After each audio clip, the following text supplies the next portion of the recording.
Queridos amigos, buenas noches. La noticia de esta semana con la que no me resisto a empezar esta edición número 26 de Lo que no te han contado es que Begoña Gómez, la mujer del presidente del gobierno, esa mujer trabajadora, esa esforzada recaudadora de fondos, tiene en sus cuentas corrientes, en sus 11 cuentas bancarias, un total de 40,25 euros.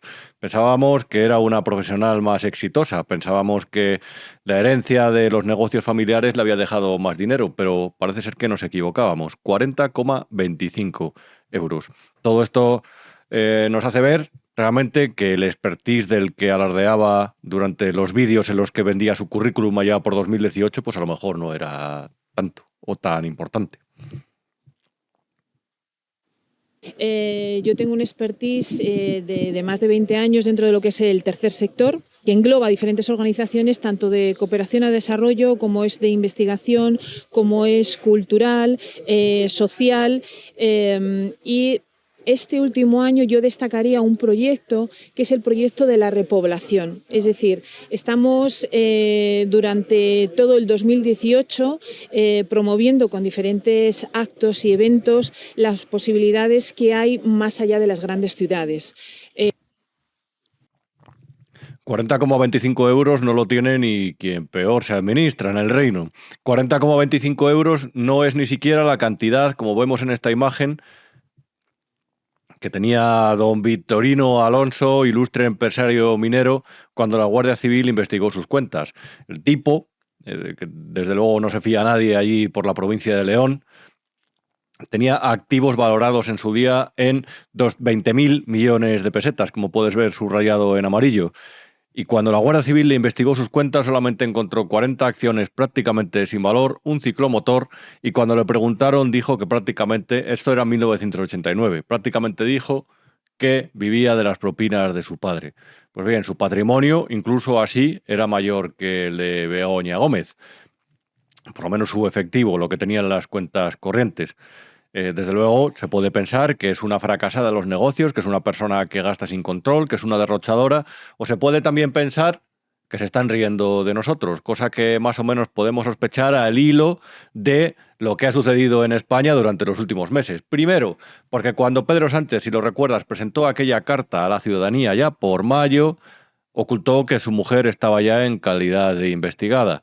Hizo aquel paripé por el cual intentó, supeditó su continuidad en la presidencia del gobierno a 5 días de reflexión que se quería tomar, alejado de los focos. Mientras tanto, el PSOE le pedía por favor que se quedara, en un acto completamente chavista, chabacano, cutre y diría que hasta cruel con su propia persona y sin duda con los españoles.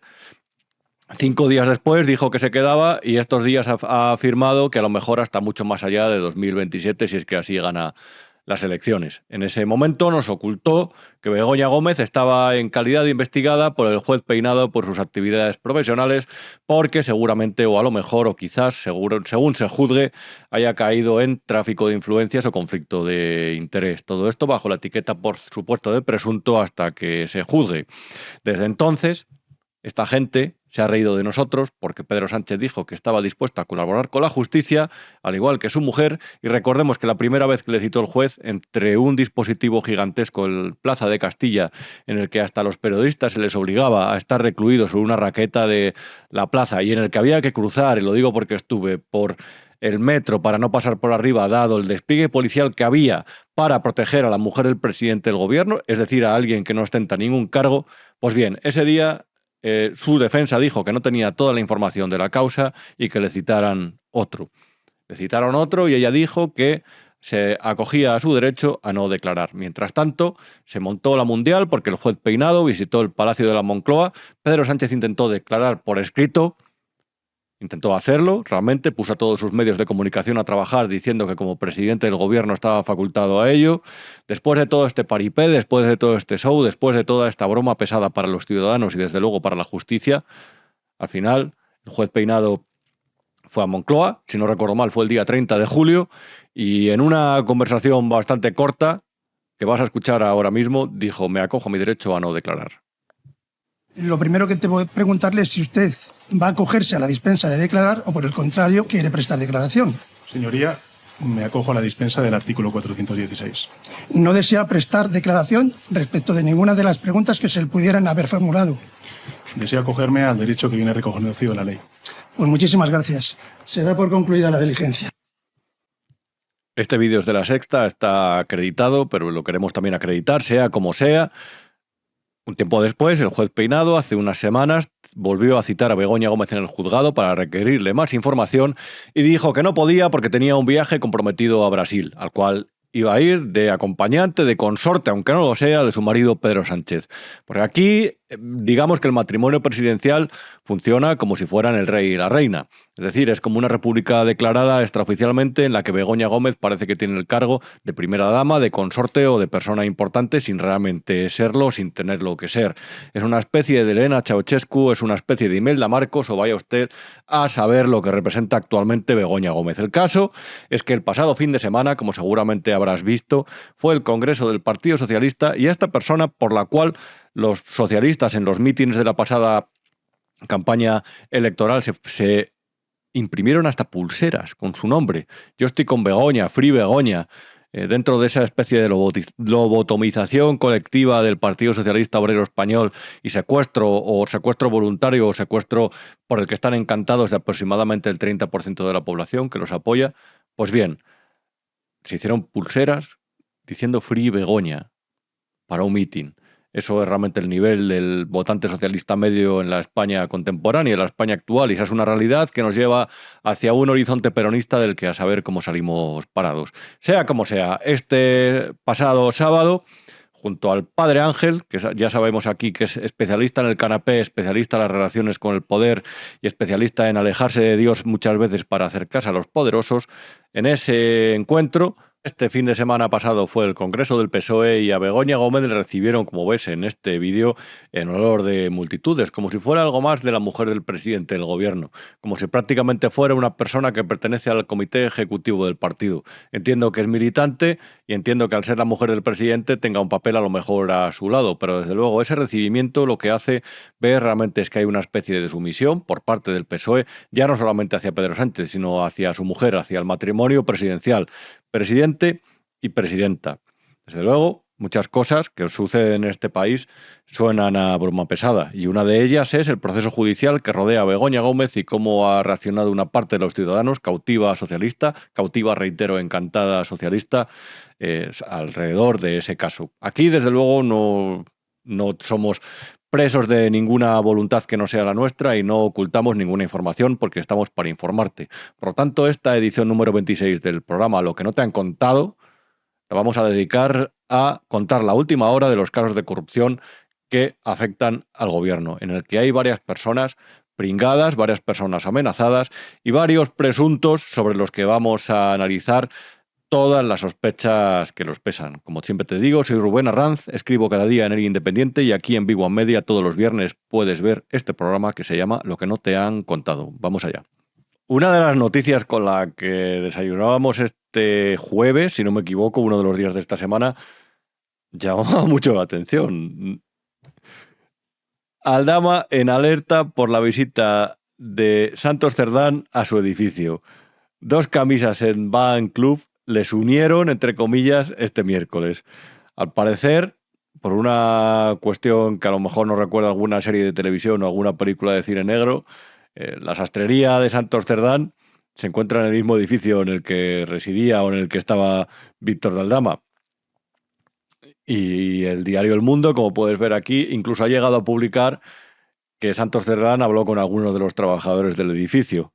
A Santos Cerdán Santos Cerdán, por cierto, por si no lo sabes, es el secretario de organización del Partido Socialista.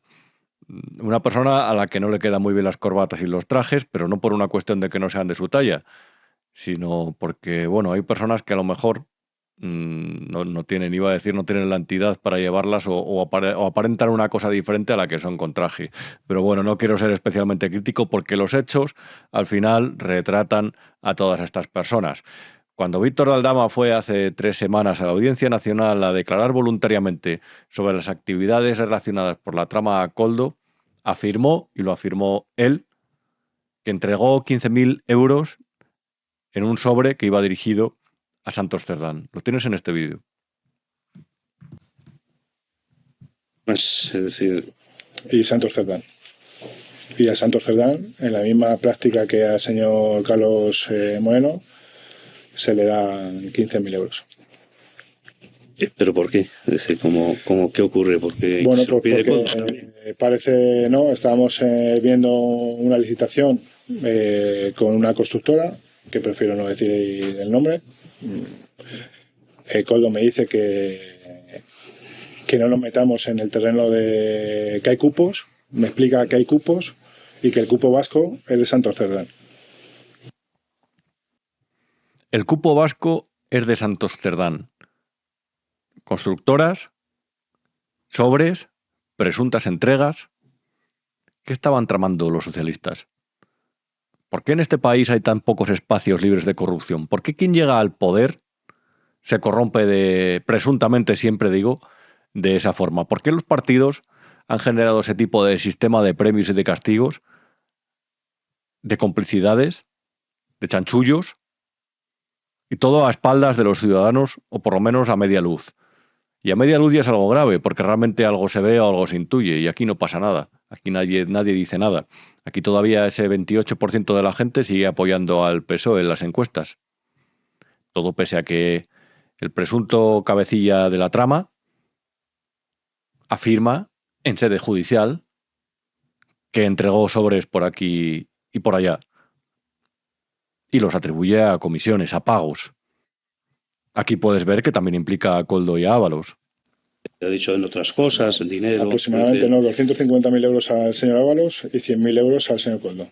Más pagarle otras cosas como en la casa de Plaza España Ahora le pregunto por el tema del de apartamento. Jessica y otra serie de cosas como son vacaciones y dinero que me pedía Coldo para diferentes cosas. Pero aproximadamente, dice usted, cifra en 250.000 euros las cantidades que hubiera podido percibir el señor Ábalos. No, 250.000 euros que percibió el señor Ábalos. ¿Qué percibió? ¿Vale? Y 100.000 euros que percibió el señor Coldo. ¿Cómo? En efectivo. Cantidades en efectivo. Vamos a resumir. Víctor de Aldama estuvo detenido, estuvo en prisión provisional, a la espera, por supuesto, de que se le acuse, a la espera de que se celebre, de que avance este proceso. Y entre medias, mientras estaba en la cárcel, contrató a un abogado con el intento de llegar a un pacto con la fiscalía. Con la intención, mejor dicho.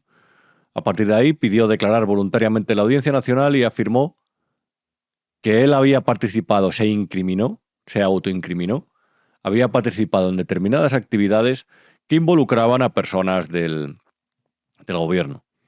Unas semanas antes de que declarara, 2 informes de la UCO, de la Unidad Central Operativa de la Guardia Civil, habían revelado, siempre presuntamente, reitero, entre otras cosas, que tenía un infiltrado de la Guardia Civil que les conseguía teléfonos seguros y baratos a los miembros de la trama para desarrollar sus actividades sin que sus conversaciones fueran pinchadas, espiadas, como las películas, vaya.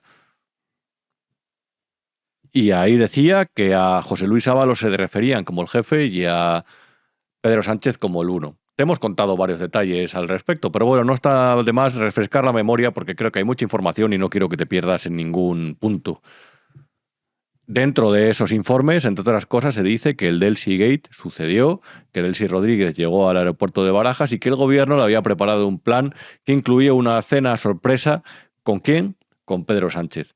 Y además iban a participar varios ministros, entre los que se encontraba el presidente de la Generalidad de Cataluña, anterior ministro de Sanidad, que es Salvador Illa, sobre el que nadie ha dicho prácticamente ni una palabra en las últimas semanas, y que es una pieza fundamental dentro del PSOE actual, y que era una pieza fundamental dentro de aquel PSOE prepandemia y pospandemia.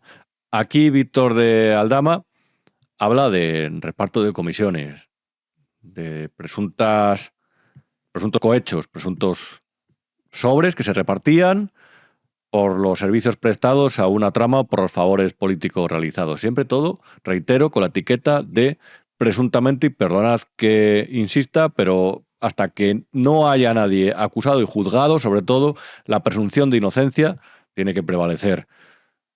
Pero es que también ha implicado no solamente a Coldo y a Ábalos, que son los que más han llamado la atención en los últimos tiempos, sino también al ministro Ángel Víctor Torres. Señor Víctor Ángel Torres, por el tema de las mascarillas y por el contrato de Canarias. ¿Qué percibió? ¿Alguna cantidad? Aquí me niego. Coldo me dice que el señor Víctor Ángel Torres pide 50.000 euros. Yo le digo que no voy a pagar más de lo que ya está acordado, y menos otro contrato que depende de él, porque de alguna manera dependía de lo que él llamaba y de las gestiones que él hacía. Para nada, esa foto se hace en un sitio. Y todo esto surge en un momento, como puedes ver en esta imagen, en el que Víctor de Aldama ha reconocido que gestionó el alquiler de un piso para encuentros de diversa naturaleza de Ángel Víctor Torres. ¿Para qué tipo de encuentros? No lo sabemos porque no ha dado información, pero cabe recordar que esta trama, en el que se repartían comisiones, reitero, fue la que le puso el piso de alquiler a la amiga especial de Ábalos, a la novieta de Ábalos, en un apartamento de lujo en la Plaza de España, madrileña. Luego ella se quejaba de que no le funcionaba el frigorífico y de que por favor se lo fueran a arreglar. Y quiero volver a hacer la misma reflexión que te hago prácticamente todas las semanas, pero que me parece fundamental. Este dinero no sale de la nada. Y esta gente gestiona el dinero de tus impuestos. Y los impuestos que a ti te cobran de tu nómina, que te cobran como cuota de autónomo, del IVA que pagas cada vez que vas al supermercado, del IBI, de la tasa de basuras, de todo lo que contribuyes al Estado de tantos y tantos días anuales de trabajo. Ese dinero hay gente que lo utiliza para sus chanchullos. Y esta gente está en el poder. Y esta gente a lo mejor tú alguna vez le has apoyado, le has votado. Y esta gente a lo mejor te piensas que son simplemente granujas de medio pelo, que lo que manejan es un dinero que tú realmente no llegas a asociar con el que sale de tu bolsillo, el que tú te podrías gastar, el que podrías ahorrar, con el que te podrías comprar otro coche o otra casa, pero que aportas al Estado dentro de ese contrato social inconsciente que tú firmas por el mero hecho de nacer y que le supone que sirve para mantener unos servicios públicos que al final se degradan cuando las corruptelas incrementan y cuando la gestión es lamentable. Y realmente cuando hay gente que está en el gobierno no solamente con el afán de gestionar, sino con el de forrarse, ahí se produce un peligro. Y es el peligro de que a ti te estafen. Y esta gente te estafa. Y esta gente que estaba en los ministerios, los José Luis Ábalos, los Ángel Víctor Torres y compañía, lo que han hecho al final es una administración, desde luego, que roza lo desleal. Y esto es una opinión personal. Y esto de lo que les acusa Víctor de Aldama, que básicamente lo que dijo en las pruebas que presentó ante el Tribunal Supremo hace unas horas, de las que se han hecho eco varios medios, lo que dijo es que esas comisiones procedían presuntamente no solamente ya de la trama de las mascarillas, sino de una serie de negocios paralelos que tenían estos cargos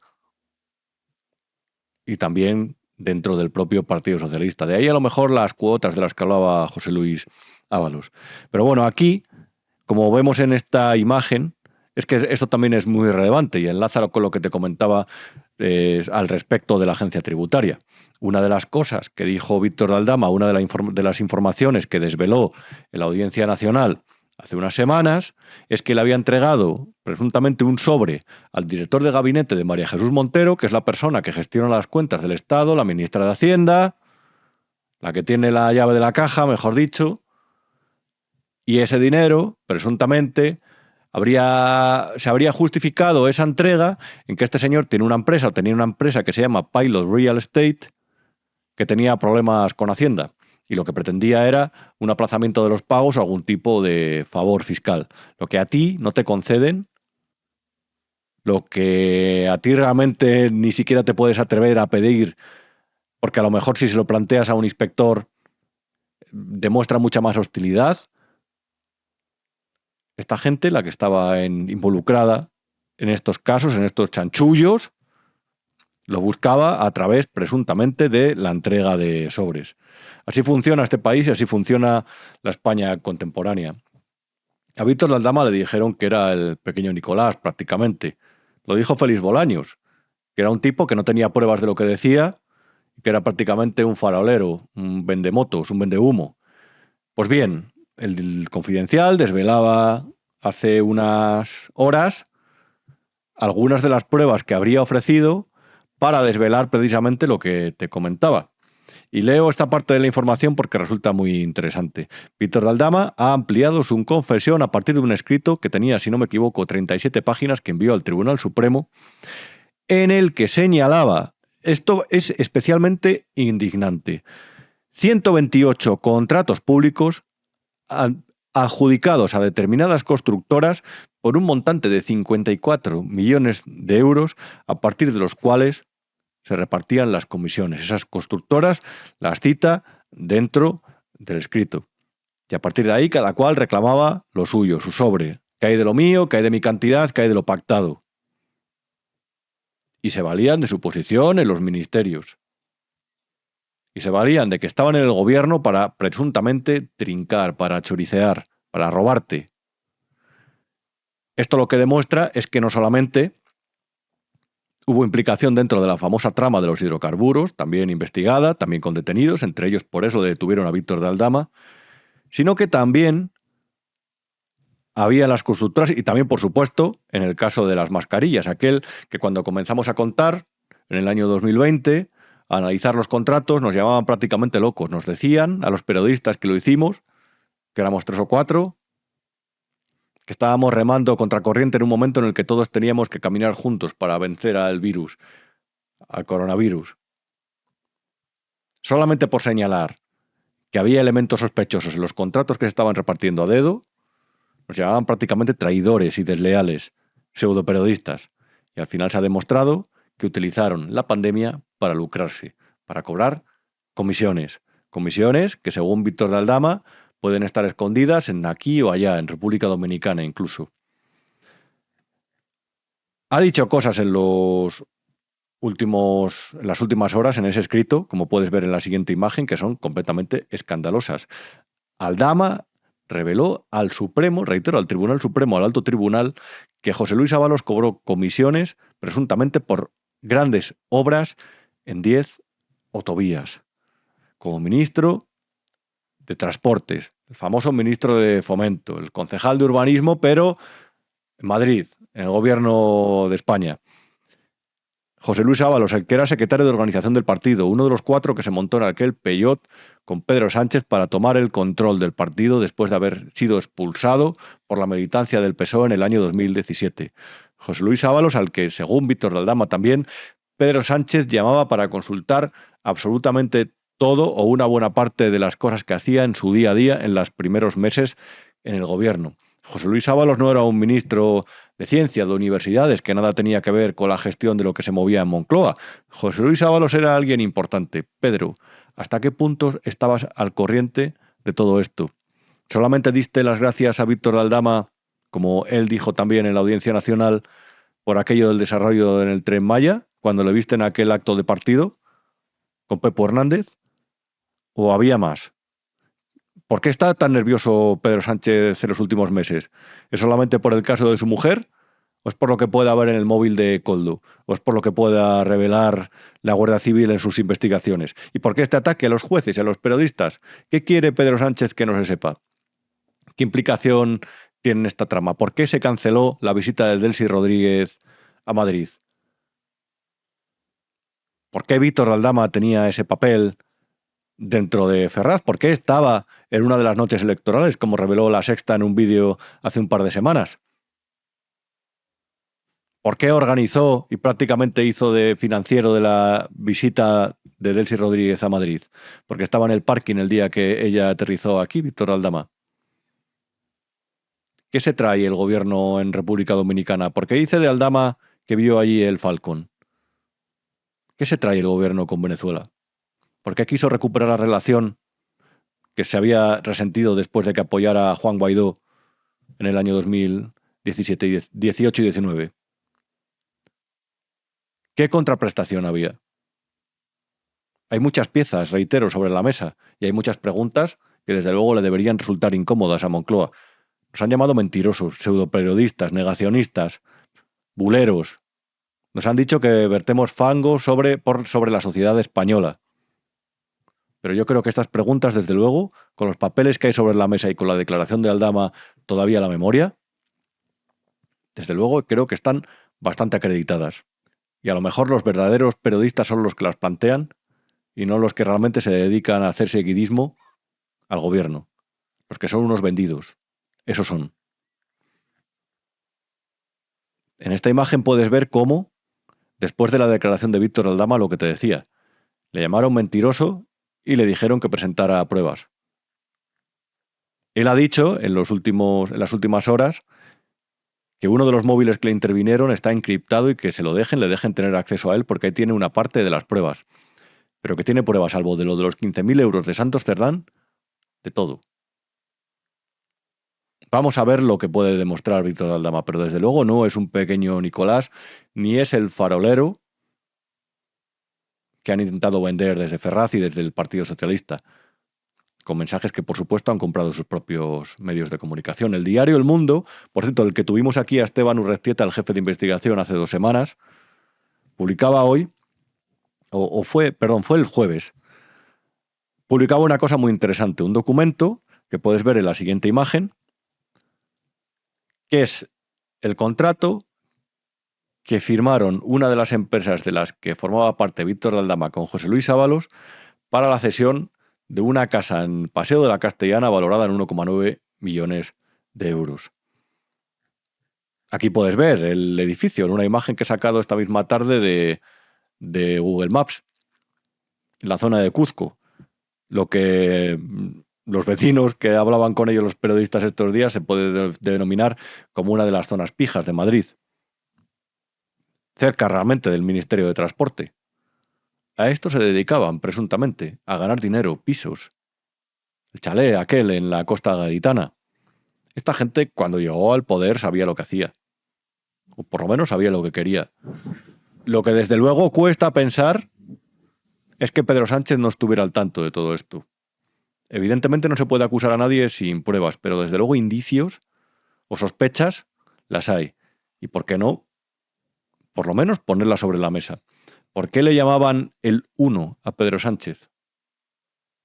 ¿Por qué le llamaban el 1? ¿Es el nuevo señor X, como lo era aquel de la trama de los GAL, que no era Felipe González? ¿Qué hacía el 1 en esta trama? ¿La conocía? ¿Por qué está tan nervioso, reitero, el presidente del gobierno? Como te decía, en esta imagen se puede apreciar que más allá de las pruebas, reitero, las pruebas de las presuntas comisiones por adjudicación a constructoras. Habla también de lo aportado de las que se llevó presuntamente José Luis Ábalos por el desarrollo de 10 autopistas. Y además este señor que decía, que me refiero a Víctor Aldama, que decía al gobierno que no tenía pruebas de lo que decía, de lo que había declarado en la Audiencia Nacional, reclama, este es un enlace de Libertad Digital, reclama que le dejen tener acceso a un teléfono móvil porque ahí tiene todavía más pruebas que incriminarían a miembros que en algunos casos presuntamente están todavía en el gobierno. Y esto es lo que ha trasladado Víctor Aldama al Tribunal Supremo en las últimas horas. Por lo menos parecen indicios consistentes. Él ha dado pistas que yo sospecho que la Guardia Civil ya estaba al tanto de ello, pero que por lo menos lo que ha hecho ver, incluso la Fiscalía, lo que ha hecho ver es que este no va de farol, que este sabe lo que hace y sabe a quién señalar. Y evidentemente lo que quiere Víctor Aldama es no ir a la cárcel. Llegar a un pacto con la Fiscalía para desembuchar, para él no pisar la cárcel de nuevo.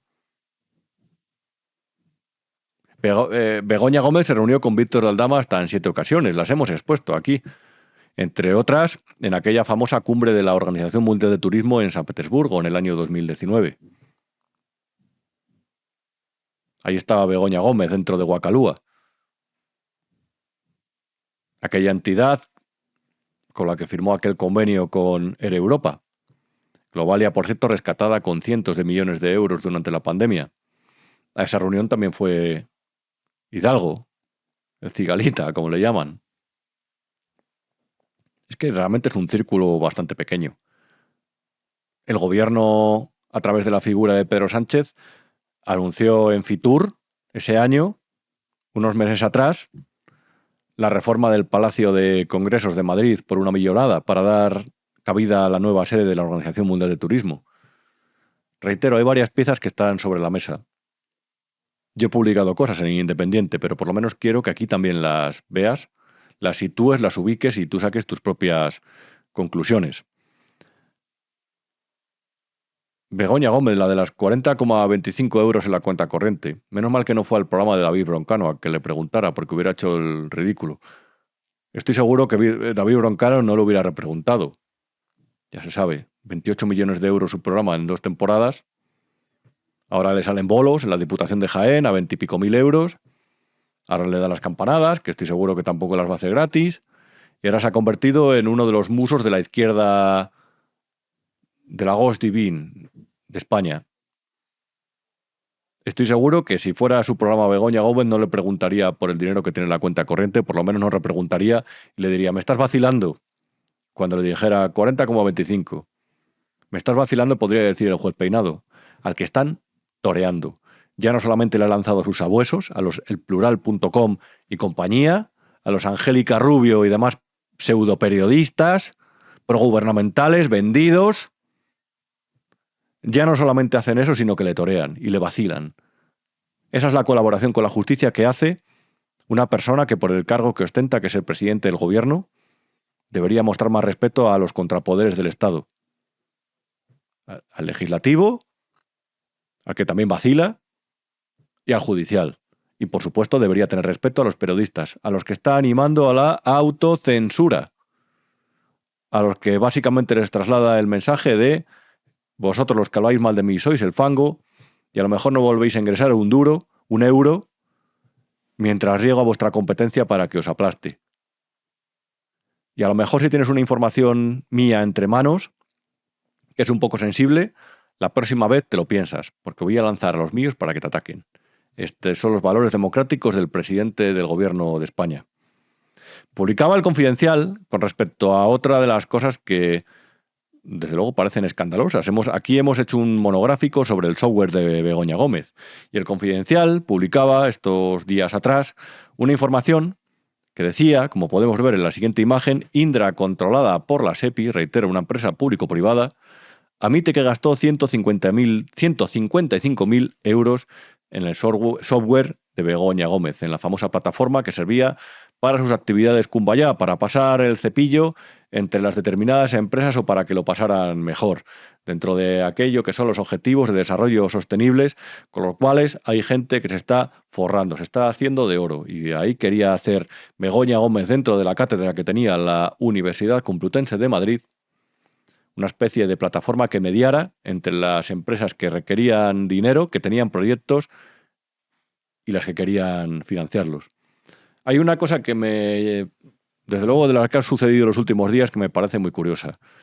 Y es que la izquierda haya puesto el grito en el cielo por la negativa del gobierno de Madrid, de Isabel Díaz Ayuso, a aceptar la financiación del Estado a sus universidades públicas, que es un hecho desde luego que merece crítica o que por lo menos puede ser sometido a la crítica, pero que esa izquierda, cómplice, barrio bajera en sus críticas y desde luego ciega o con presbicia a la hora de juzgar lo que hacen los suyos, callara absolutamente cuando se estaba viendo que la mujer del presidente del gobierno estaba utilizando una universidad pública, la Complutense, la más grande, la principal de Madrid, para hacer sus actividades privadas. La izquierda no busca la justicia, la izquierda lo que realmente busca es gobernar, el poder. Ese hecho que está tan metido en la conciencia de los socialistas y de los comunistas, que es alcanzar esa utopía a través de la dictadura del proletariado, en el día a día, en la actividad asociativa, en la actividad política, se traduce en cosas que pueden parecer de mucho menor rango o de mucha menor intensidad, pero que realmente son comportamientos que obedecen a esa filosofía que lo que hace es negar la legitimidad, en último término, a la derecha, de atacarle sin piedad mientras se perdona a los suyos. Y en este caso, con los silencios que guardó con respecto a las actividades que hacía Begoña Gómez en una universidad pública, que pueden perfectamente ser etiquetadas como mangoneo, ahí se encuentra realmente una de las claves de la culpabilidad de la izquierda y de lo que realmente representan. Sobre el software de Begoña Gómez y sobre esta información que publicaron Alejandro Requeijo y Borja Negrete en El Confidencial hace unas horas, vamos a hablar ahora en una entrevista que vamos a hacer a uno de ellos, Borja Negrete, que es amigo y que es un periodista extraordinario al que vais a escuchar ahora mismo. Tenemos con nosotros a Borja Negrete, que es amigo, periodista del Confidencial, antiguo compañero de Voz Populi, amigo presente y amigo futuro, pero sobre todo un periodista al que siempre hay que seguir y marcar de cerca porque siempre da buenas informaciones. ¿Qué tal, Borja? ¿Cómo estás? Muy buena, Rubén. Muy bien, amigo. Encantado de estar contigo aquí. Verte ahí al lado de Clint Eastwood, que es buena compañía siempre. Hombre, por supuesto. Vamos a ver, lo que no parece tan buena compañía es de lo que se rodeó Indra cuando aceptó aquel encargo de Begoña Gómez. Publicabais el otro día una información, Alejandro Queijo y tú, a ese respecto. Sí, así es. Lo cierto es que parece que Begoña Gómez tiene mucha labia o mucha suerte en la vida porque consigue que una empresa como Indra, participada por la SEPI, haga un trabajo para ella que le cueste 155.000 euros y que lo haga sin ninguna contraprestación. Vamos, lo que nos pasa a cualquiera de los mortales, ¿no? Pues básicamente eso es lo que ocurrió. En el año 2022, a finales de 2022, Indra trabajó en el software de Begoña Gómez, en ese software que permitía medir si una pyme cumple con los objetivos de desarrollo sostenible o no y así pues facilitarle el acceso a financiación pública, pues trabajó en ese software durante varios meses. A finales de año tiene facturas que suman un total de 155.000 euros. Se alejaron finalmente del proyecto porque consideraban que podía tener algún tipo de conflicto de intereses, pero ese trabajo ya lo hicieron y además en la documentación que se facilita al juez afirman que se hizo sin ningún beneficio por parte de Begoña Gómez ni tampoco beneficios fiscales incluso y que lo hicieron pues por amor al arte, como quien dice. Claro, comentabas lo de que además es un matiz importante, que había sospechas de que se podía cometer algún tipo de no me sale, de conflicto de interés. Y claro, es porque Indra es una empresa público-privada. Exacto. Sí. Claro, es decir, es de la SEPI, está participada por el Estado, hizo esta labor altruista para la cátedra de Begoña Gómez. Sí, es muy sospechoso todo, porque además ellos en ese escrito que remiten al juzgado lo envuelven todo como en un halo de filantropía. Es decir, esto lo hacemos como igual de la misma forma que colaboramos con otras universidades en sus proyectos y demás. Y es muy, muy extraño todo, porque no solamente es Indra, también participó Google, participó Telefónica, participaron empresas muy, muy grandes, muy importantes en este país y todo lo hicieron. Y las tres se retiraron al mismo tiempo. Las tres se retiraron a finales de 2022 del proyecto.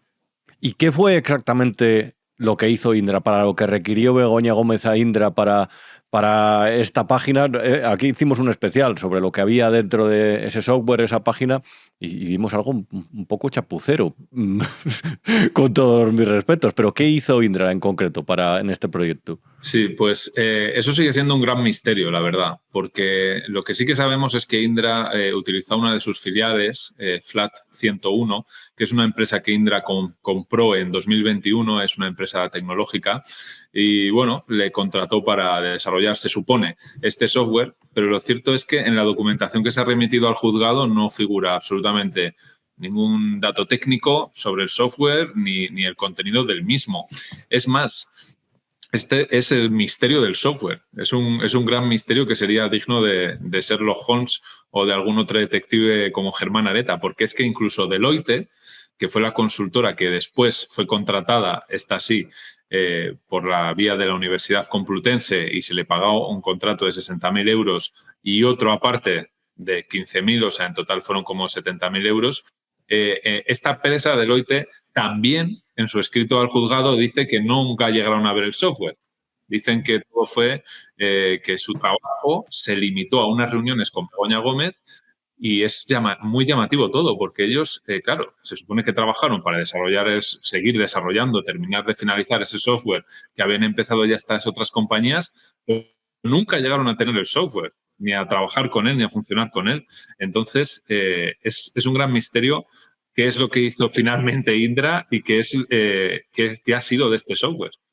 Una de las claves que contáis en la noticia es que el presupuesto en realidad ascendió al doble de lo que dijeron, 155.000 euros para un trabajo que no se sabe realmente cómo es, efectivamente, como comentas. Sí, así es. Mira, en un primer lugar, las compañías, por la información a la que pudo acceder el Confidencial, la suma de los tres, del trabajo de Telefónica, de Google y de Indra, ascendía a los 150.000 euros. Y en el caso concreto de Indra reconoció al Confidencial que habría hecho trabajos a cambio de 70.000 euros. Pero esto se ha demostrado que no era así, que era falso, porque cuando ellos hablan con el juez presentan además las facturas, creo recordar que son 5 facturas en concreto, a esta filial de Indra, a Flat 101, que suman un total de 155.000, es el más del doble de lo que reconocieron en un principio. Esto demuestra que hay una gran opacidad, sobre todo lo que tiene que ver con el software de Begoña Gómez, y que todavía yo creo que hay muchas cosas que la investigación nos irá poniendo sobre los ojos y que iremos descubriendo. La Guardia Civil tiene que seguir haciendo su trabajo. Uno de los mensajes que se ha lanzado, de hecho, en el Congreso del Partido Socialista de la pasada semana, se dijo varias veces.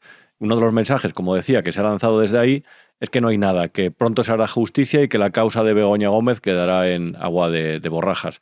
Lo que ocurre, yo no sé qué opinas, Borja, pero este tipo de actividades profesionales parece que por lo menos lo que ilustran es que hay algunos elementos sospechosos, ¿no?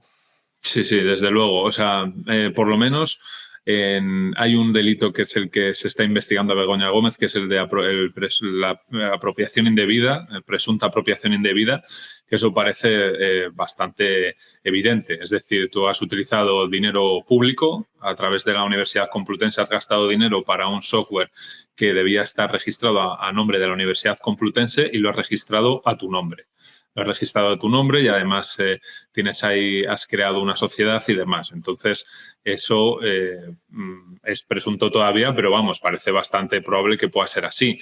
Luego está el tema de la malversación de fondos públicos. Es decir, está el tema de usar el dinero de la Universidad Complutense, pero también está el utilizar a una asesora de la Moncloa para mediar en sus gestiones de la universidad, hasta el punto de que utilizó a una asesora de la Moncloa, del presidente del gobierno, para escribir a uno de los patronos, a uno de los patrocinadores de la cátedra, a Reales Seguros, para decirle que Begoña estaría muy feliz si mantienen el dinero del patrocinio y demás.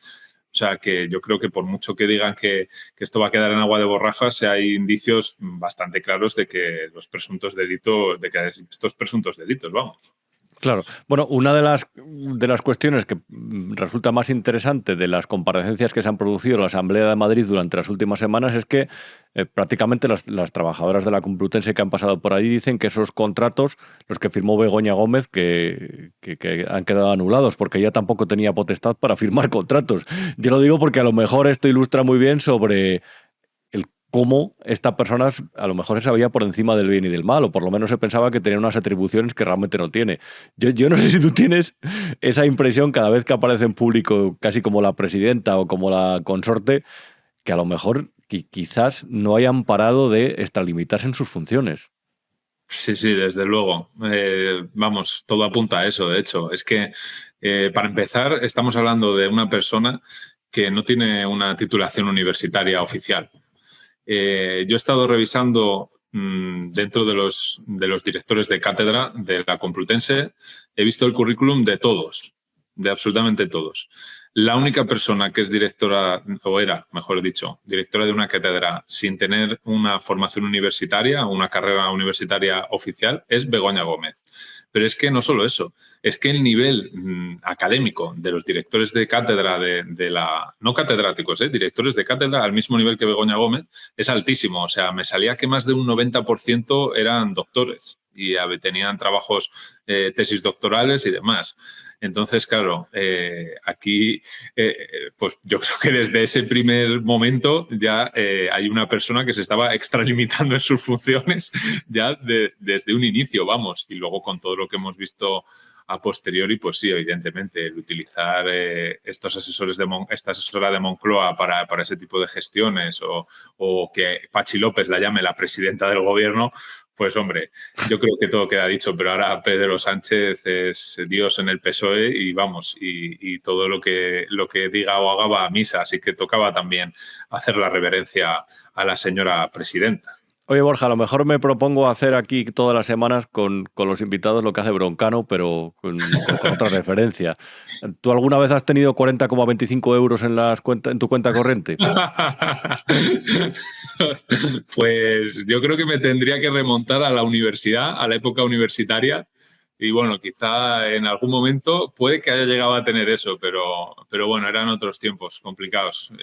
Uno acaba de llegar a Madrid desde una ciudad de provincias como tú y pues ya sabes que cuando uno empieza a gestionar la economía es complicado, pero vamos, sí, eso es tremendo. 40 euros en 11 cuentas bancarias, o sea, casi más cuentas bancarias que euros. Desde luego.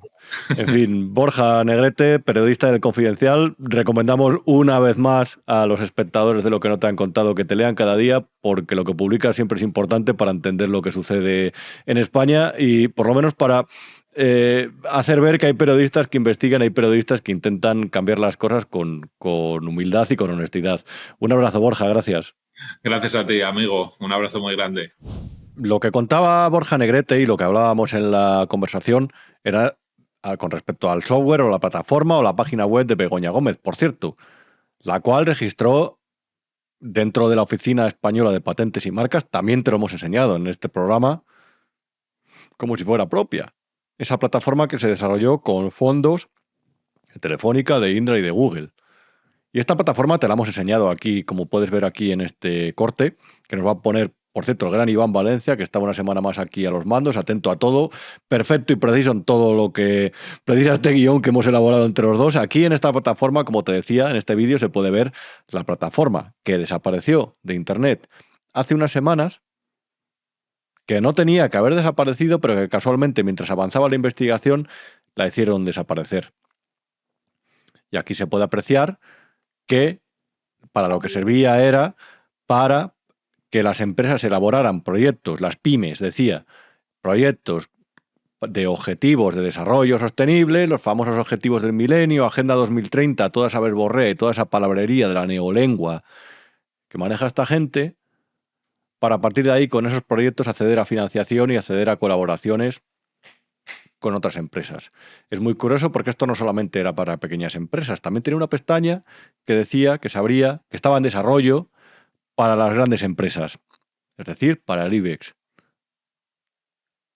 A esas cosas se dedicaba Begoña Gómez. Es muy interesante porque en una de las recientes comparecencias, como se puede ver en esta siguiente imagen, de que se produjo en la Asamblea de Madrid dentro del caso Begoña, hubo una persona que se llama María Elvira Gutiérrez Vierna, que lo que declaró es que los 3 contratos de 24.200 euros, 18.148 euros y 60.500 euros que se firmaron dentro de la famosa cátedra de catedrática Begoña, extraordinaria de transformación social competitiva que tenía esta señora, la mujer del presidente del gobierno, la Complutense, esos acuerdos son nulos porque ella no tenía la potestad para firmarlos, ni pasaron los filtros de auditoría de la universidad, pero aún así, presuntamente, se hizo.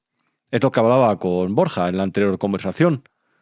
Se arrogan con un poder que no tienen, actúan con una legitimidad que en algunos ámbitos, como este, que es público, no tienen, y todavía cuando les pillan, cuando les cuestionan, te dicen que es que esto es una persecución de la derecha y de la ultraderecha. Cuando trascienden documentos por los cuales se demuestra que esta señora firmó cartas de recomendación para su amigo Carlos Barrabés, que estuvo en Moncloa y que afirmó que vio ahí a Pedro Sánchez, aunque estaba a sus cosas, y eso lo afirmó él delante del juez, peinado. Cuando les pillan, dicen que todo esto es una persecución de los medios de comunicación, de la derecha y de la ultraderecha. Así se filtró el otro día, se filtró el argumentario que tenían para la rueda de prensa del Consejo de Ministros, y básicamente lo que dijeron es que ni en el hermano, ni en el caso del hermano de Pedro Sánchez, ni de la mujer hay nada que sospechar, que todo es una conspiración. Se defienden como gato panza arriba. Cuando Víctor Aldama les señala, dicen que es el pequeño Nicolás, que no sabe nada, que es un tipo que lo único que está es desestabilizando al gobierno por un interés de no pisar la cárcel, y que realmente al final lo que hay aquí es jauja, que el gobierno es inocente, que Pedro es un presidente que simplemente está perseguido, le quieren hacer caer y la oposición está coordinando una confabulación que básicamente va contra el PSOE y contra el gobierno del progreso, porque la derecha persigue causas que son oscuras, opacas, causas que solamente les benefician a ellos. Y mientras Víctor Aldama señala que los que se beneficiaban personalmente eran ellos te dicen que en absoluto, que todo forma parte de una teoría de la conspiración. Y mientras ellos imparten moral, doctrina y catecismo, Víctor Aldama señala que la trama de las mascarillas de la que él pertenecía, formaba parte, le pagaba hasta el piso a la amiguita de José Luis Ábalos. Y te lo niegan. Y con los papeles delante, te lo niegan. Y con la realidad, tozuda, rotunda, incuestionable en muchos casos, les desmiente, te lo niegan. Porque son falaces, son mentirosos y son gente indigna. Y son gente que tenía en el gobierno a personas, y vamos a ver lo que sabía Pedro Sánchez, personas que desde el minuto 1 prácticamente lo que buscaban es su lucro personal, con dinero público, con dinero tuyo, y que forman parte de una red de conexiones internacionales que desde luego, si nos enteráramos de todo lo que sucede ahí, nos íbamos a asustar. Íbamos a pensar que somos víctimas de algo que no se puede remediar, de algo que tiene difícil solución, pero de algo que es muy sucio. Y reitero, a lo mejor pensábamos que dentro de ese contrato social que inconscientemente, involuntariamente firmamos por el mero hecho de ser ciudadanos, han agarrado ese contrato, lo han depositado en el suelo y se han orinado mientras se reían encima de él. Y esto es lo que hay en la España contemporánea. Y aquí ya sabes que te lo contamos sin pelos en la lengua. Y aquí ya sabes que te lo ordenamos para que lo sepas, para que lo manejes y para que tú saques tus propias conclusiones. Creo sinceramente que con el programa de hoy hemos tenido los testimonios suficientes, te hemos enseñado las publicaciones periodísticas y los documentos suficientes para que veas que aquí hay algo que chirría, para que veas que mientras tú pagas impuestos, hay gente que con negocios que no son legales, presuntamente, está garantizando vivir una vida mucho mejor que la tuya. Atribulado contribuyente. Qué pena, qué lástima. En fin, la semana que viene, a la misma hora, volvemos por aquí. Como siempre te digo, soy Rubén Arranz, escribo en El Independiente y una vez a la semana, aquí en Vivo Media, conduzco Lo que no te han contado con la ayuda, reitero, del gran Iván Valencia, a los mandos, a la técnica y a la dirección. La semana que viene aquí te espero. Gracias, buenas noches.